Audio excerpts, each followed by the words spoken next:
উপস্থাপক হচ্ছেন যে কোনো অনুষ্ঠানের সবথেকে সজাগ, কল্পনাশীল এবং দায়িত্বপূর্ণ ভূমিকার অধিকারী।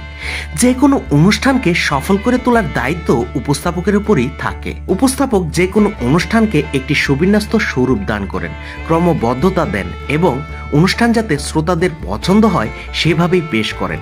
তবে একজন উপস্থাপকের জন্য যে কোনো অনুষ্ঠানের শুরুটা অত্যন্ত গুরুত্বপূর্ণ, কেননা শুরুর উপর পুরো অনুষ্ঠানের সফলতা নির্ভর করে।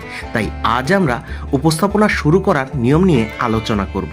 তাই ভিডিওটি খুব ইন্টারেস্টিং হতে চলেছে, না টেনে সম্পূর্ণ ভিডিওটি দেখার অনুরোধ জানাচ্ছি।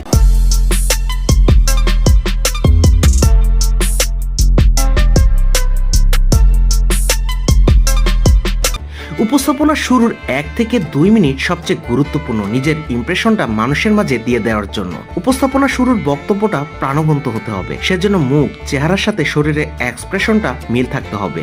দর্শক যাতে বুঝে আপনি স্বাভাবিক, হ্যাপি, কোনো সমস্যা নেই, প্রাণবন্ত। মজার কোনো কথা, তথ্য, গল্পের ছলে কথা বলা শুরু করা যেতে পারে। দর্শকদের অন্তর্ভুক্ত করে কথা বলা যেতে পারে। আপনারা কি জানেন বা হ্যাঁ বা না দিয়ে প্রশ্ন করা যেতে পারে। হঠাৎ করে কি বলবেন ভুলে গেলে দর্শকদের বা আয়োজকদের প্রশংসা করুন। এই ইভেন্টের ইতিহাস নিয়ে কথা বলতে পারেন। দর্শকদের জীবনী ভাব কাটাতে তাদের দিয়ে মজার খেলা বা জোক শুনিয়ে প্রাণবন্ত করতে পারেন। উপস্থাপনের ইভেন্টের প্রকৃতি অনুযায়ী পোশাক নির্বাচন গুরুত্বপূর্ণ। এতে উপস্থাপকের সফলতা অনেকাংশে নির্ভর করে। মাইকের সাথে নিজের শরীরকে ঝুঁকতে দেওয়া যাবে না। নিজের শরীরের সাথে মাইকে অ্যাডজাস্ট করুন। আমন্ত্রিত ব্যক্তিদের নাম, পদবি নির্ভুলভাবে বলতে হবে।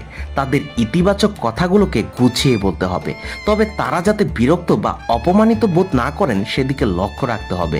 কণ্ঠস্বরে আবেগ মিশ্রিত করতে হবে। কোনো শব্দের জোর, কোনোটায় হালকা চাপ দিতে হবে, প্রয়োজনে বিরাম দিতে হবে। পরিশেষে বলা যায় একজন উপস্থাপকের বক্তৃতা কলার জ্ঞান থাকাটা অত্যন্ত জরুরি। বাকপটুতা, শব্দজ্ঞানের সংযোজন, কথা বলার শৈলী খুব গুরুত্বপূর্ণ। ধন্যবাদ।